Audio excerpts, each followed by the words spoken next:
So you're thinking about owning a Tegu. Well, you came to the right place because in this video, we're going to be talking about what it's going to take to care for such a large lizard. My name's Pierce LaValle. This is Pierce's Planet. Stick around.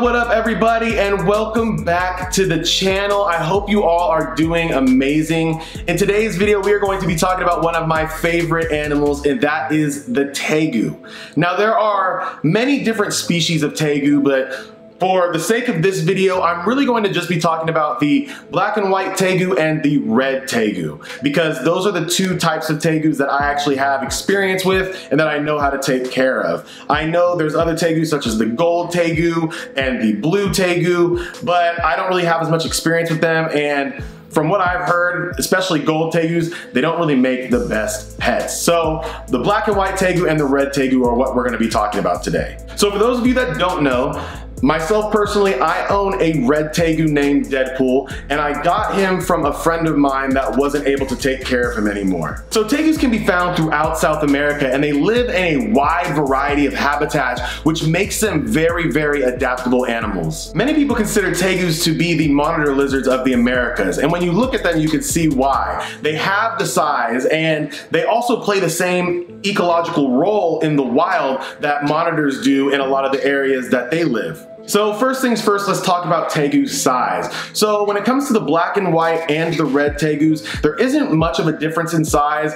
The red Tegus tend to be a little bit larger on average, but both of them, in both species, the males tend to max out at about 4.5 to 5 feet on the larger end. Female Tegus are going to be smaller than male Tegus, and that is something to consider when you're thinking about getting them, because you might be able to get away with a little bit smaller enclosure for a female Tegu than you would for a male, but I mean, females still get pretty large too. They're gonna max out at about 3 feet long. These are heavy-bodied lizards, so along with the males getting up to about 4.5 feet long, they also can weigh from 15 to even 20 pounds. And that is something that you're gonna wanna consider before getting one, because that is gonna factor into what kinds of enclosures that you can get. And we'll talk about the enclosures later on in the video. One of the things that makes the Tegu appealing to a lot of people is their temperament.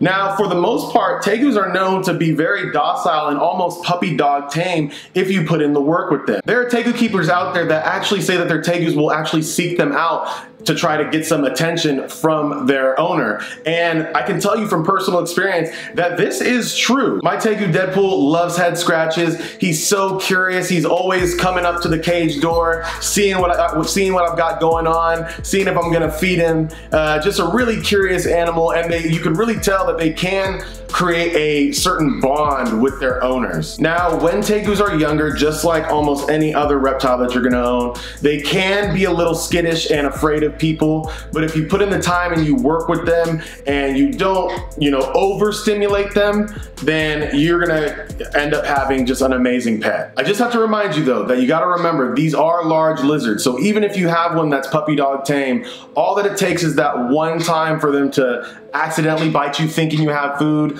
or for whatever reason, and it could be a hospital visit, it's gonna be stitches, and it's not gonna be pleasant. But if you put in the time and you really, really work with your Tegu, then you can eventually have a large lizard that acts just like a dog and lets you pet it, and that's honestly a really, really rewarding experience. Owning a Tegu is a long-term commitment, and that is something that you seriously want to consider before you get one. These lizards can live up to 20 years, and that's a long time to be taking care of such a large lizard. That's a lot of money that you're gonna be putting into these lizards. That's a lot of time that you're gonna be putting into these lizards. And so if you don't think that you're gonna be able to make it 20 years to take care of this animal, it might not be the right animal for you, because it's not fair to that animal that you get one and then once it gets big, or you can't care for it anymore, that you just give it away. So really consider how long these lizards live. This is not some short-term commitment. If you want something that's more short-term, then I would consider a chameleon instead. So now let's talk about housing a Tegu. The enclosure for a Tegu is probably going to be the thing that you spend the most money on outside of food. The enclosures are going to be massive for these animals when they become adults. Young Tegus can be in a lot smaller enclosures. When I first got my Tegu Deadpool, he was about, I don't know, probably like this big, and he was in a 4x2x2 enclosure, but he quickly outgrew that. Once your Tegu becomes an adult, the minimum enclosure size that you're gonna wanna put them in is about 8 feet long by 3 feet wide by 3 feet deep. So that is a massive enclosure, and that's just minimum. Ideally, if you live in a place that has the right climate, you'd wanna put your Tegu outside and give them an outdoor enclosure that could be a lot larger and give them a more naturalistic feel. These are intelligent lizards, and they need that enrichment in their enclosure and that size to be able to roam around. For people who live in a colder climate, you can give them an outdoor enclosure in the summer and then bring them indoors and have them in a little bit smaller enclosure during the winter months. Whatever works out for you, but just remember that they are going to need a lot of space. Currently, I have my Tegu Deadpool in a 6x2x2, and he has quickly outgrown that enclosure as well. Luckily for myself, I live in an area where the climate is warm enough to where I can keep him outdoors for majority of the year, if not year round, and I have enough land where I can build him a big enough enclosure. But if you don't have the land, or if the climate isn't ideal in the area that you live, 8x3x3 is probably the minimum you want to go for an adult. As far as substrates go, the best options in my opinion are either cypress mulch or cocoa bark. And the reason for that is that they hold humidity well, and they will allow your Tegu to burrow into them if you give them enough of it. Tegus love to burrow naturally, so it doesn't hurt to give them more substrate. If you can't give them more substrate, or the enclosure that you have them in doesn't allow it, then just make sure that they have a couple of hides that they can go into and feel safe. But if you give them more substrate, they're going to utilize it, they're going to burrow themselves underneath it. Those aren't the only substrates that you could use though. There are some keepers that keep their Tegus on newspaper or dog pads. I don't personally use that because I like to have that more natural feel. I like my Tegu to be able to burrow a little bit, and those materials also don't hold humidity very well. But it is easier to clean, so if that's easier for you, I don't see a problem with using some newspaper, just not what I personally use. Now let's talk about heating. Because Tegus live in such a wide variety of habitats in the wild, they are actually really hardy animals, especially when they become adults. For your ambient temperature, room temperature is pretty good for a Tegu. Anywhere between 72 to 78 degrees works well as an ambient temperature in your Tegu enclosure. On the cool side of your Tegu enclosure, you're gonna wanna keep it around that 72 degree mark. You don't really want it to get below 65 degrees, because once that happens, your Tegu may start to go into brumation. And while brumation is natural for Tegus, it can be a little dangerous if you don't know what you're doing. So there's nothing wrong with letting your Tegu go into brumation, but you're just gonna kind of want to do some research to make sure that you know what you're doing when your Tegu does go into brumation. Myself personally, my Tegu doesn't go into brumation. It's warm enough in the reptile room year round, and I live in a warm enough area where that's not necessary. Online, there's a lot of different temperatures thrown out there for what people keep their Tegu's basking spot at. Some people keep it as warm as 125. Others will keep it as low as 100 degrees. For myself personally, I keep my Tegu's basking spot at about 105 to 110 degrees. You can achieve this basking spot by using a heat lamp, but just remember that these lizards do get large, so you may need 2 or 3 heat lamps to heat them up completely when they're full grown. Now let's talk about one of the most important aspects of Tegu care, and that is the lighting. Personally, I think the lighting is probably the most important thing to know about owning a Tegu. UVB light is essential for Tegus to grow properly, and the perfect example of that is my personal Tegu Deadpool. The person that I got my Tegu from got him from a person that didn't know how to properly take care of Tegus, and they didn't know the importance of UVB light. So they didn't give him enough UVB exposure, and what that did was that made him develop a little funky. So if you ever notice, my Tegu walks kind of almost with a limp, I would say. He almost walks as if he's off balance at all times. And luckily for me, my friend who I got Deadpool from was able to rescue him before the damage was already done. So it could have been a lot worse, and I'm really fortunate that it wasn't. And now that he's with me, he's getting the proper UVB that he actually needs. So in my Tegu's enclosure, because it's 6 feet long, it's hard to get a UVB strip that's gonna cover the whole thing. So what I did is I have two forms of UVB for my Tegu. The first being is just a regular UVB strip light, and that is an Arcadia UVB bulb. They're really great, they last a really long time. And then on the other side of the enclosure, I have a Power Sun bulb, and that is basically a UVB, UVA, and a basking light all in one. I wouldn't recommend using a Power Sun bulb as your only form of UVB for any of your animals, but when you use that along with an actual UVB light, I think it works, and all it's gonna do is help. In a perfect world, if you can have an outdoor enclosure for your Tegu, if you have the space or you have the climate, then that's honestly the best way to go, because there's nothing better than that natural UVB light that comes directly from the sun. But seriously, you guys, super, super important. Do not forget that UVB. I cannot stress that enough. Next thing we can talk about is humidity and water. So obviously, you're gonna always wanna keep a fresh bowl of water in your Tegu's enclosure. Some people leave dishes large enough for their Tegu to actually go in and soak in. I have one that my Tegu's kind of outgrown now, but he never really used it to soak in the first place. But you wanna make sure that you keep that water fresh for them, because they will drink it. And for a water dish, I just use a plastic tub that you can get at Walmart or Target, and once it's filled with water, your Tegu can't knock it over, because trust me, they will try. But it works perfectly, and it's big enough to where your Tegu will be able to climb in it if they want to. As far as humidity goes, anywhere between that 70 to 90% range is ideal for your Tegu, and you can obtain that by misting them down every day, and also going back to the substrates, having a substrate that can retain moisture well will also help keep that humidity up. Keeping that humidity up will also be essential when your Tegu is shedding. It will help them shed off their skin a lot easier, and then you won't have to deal with any stuck sheds or anything like that. In the areas of South America where Tegus are native to, the humidity will fluctuate throughout the seasons, and so you kind of want to mimic that with your care. So it's okay for your Tegu's enclosure to dry out overnight. You actually want to let it dry out overnight. You don't want to spray it too much to where it's just going to be soaked all night and things like mold and bacteria can start to grow. You want to spray it just enough to where you can get that humidity up, but then also let it dry out overnight so that no mold is forming during that time. Let's talk about the Tegu's diet.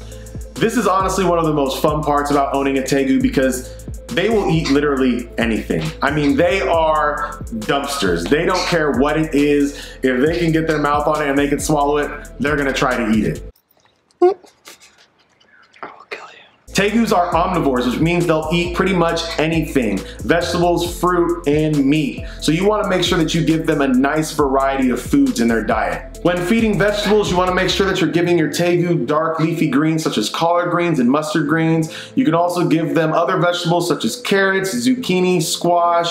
They really aren't picky with a lot of their food. When it comes to fruits, pretty much anything. I like to give my Tegu blueberries, strawberries. He loves banana. I mean, banana might be his favorite thing, and also mangoes as well. When it comes to protein, there is a variety of different meats that you can give your Tegu. Personally, I feed Deadpool anything from ground turkey to chicken breast to egg to fish, whole mice, rat pups, chicks. they really are just garbage disposals, but variety is key, and you want to make sure that you're not leaving out vegetables and only feeding them meat. You want to make sure that you're mixing it all together and giving them a nice variety. Some Tegus, mine included, are a little bit picky when it comes to eating their vegetables, but that's okay. What I like to do is I'll take things like, say, collard greens, for example, and I'll just mix them in with the stuff that my Tegu actually does like eggs, ground turkey, and things such as that. You can also eat high-end dog food, and that can help you with the cost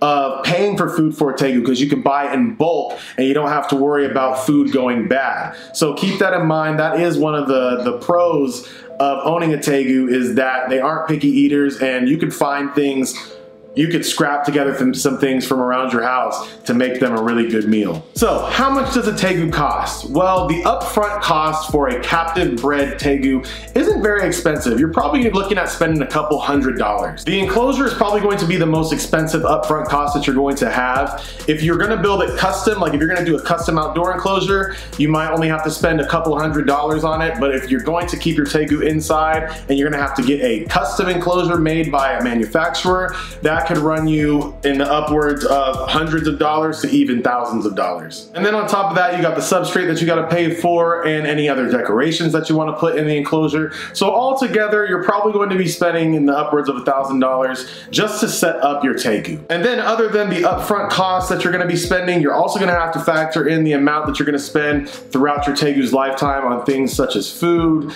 lighting, heating fixtures, cleaning supplies, all that other good stuff. And that throughout your Tegu's lifetime could be thousands of dollars that you're gonna be spending on this animal. So that is it for today's video, you guys. I really hope that if you were struggling to make a decision on whether or not to get a Tegu, or if you were struggling with taking care of your Tegu, I hope this video was helpful. Tegus are absolutely amazing animals, and if you have the time and the space for them, then I recommend that you seriously consider getting one. Just make sure that you do your research and that you watch other care guides like this one on how to take care of Tegus.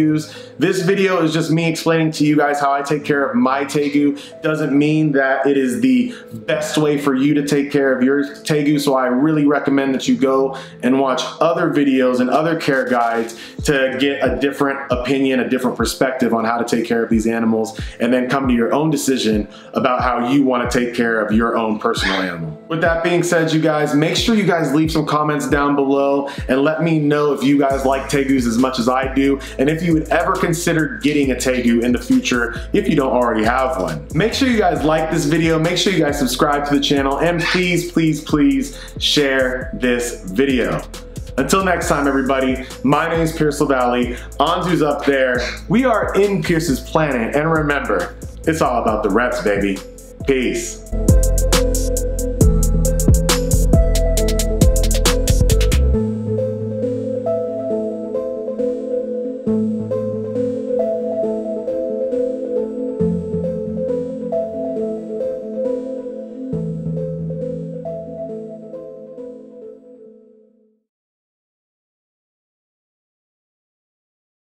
These are heavy-bodied lizard. What are you doing? Come here. Ah, you're trying to get away, huh? A certain bond with their owners. Damn bird. What are you doing? The enclosure is probably going to be really. I'm gonna start yelling at you.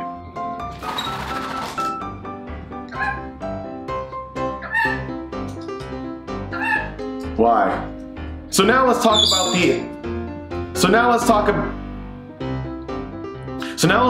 the enclosure for Anzu. Chill out. You can achieve this basking spot with a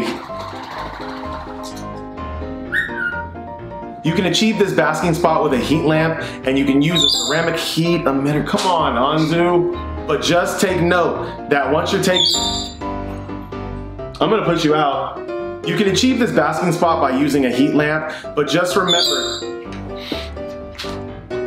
come on, that's it.